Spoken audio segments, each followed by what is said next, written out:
Ayos at dumating na yung in-order natin na LED bulb para sa fog lamps ng sasakyan natin na Sinay. Tara, unbox muna natin guys para ma-check natin.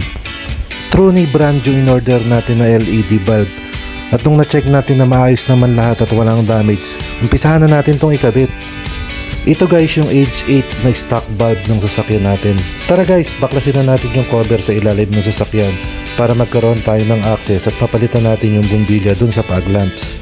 Bubunutin lang natin guys yung dalawang clip na nakatusok na yan para magkaroon tayo ng access at mahugot natin yung bumbilya sa loob ng fog lamps.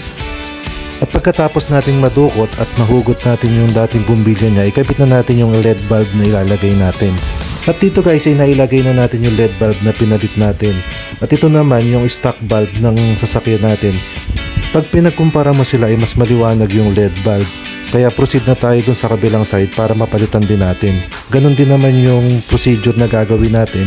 Babaklasin lang yung dalawang clip para magkaroon tayo ng access do sa fog lamp.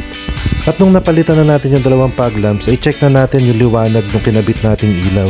At ayan guys, araw pa yan, ay maliwanag talaga. Satisfied tayo do sa ginawa natin. Unti-unti guys, ipinapalitan natin ng LED lahat ng ilaw sa sasakyan natin para mas maliwanag siya at more visibility sa gabi. That's all for today's video guys. Thank you for watching. Stay safe and God bless.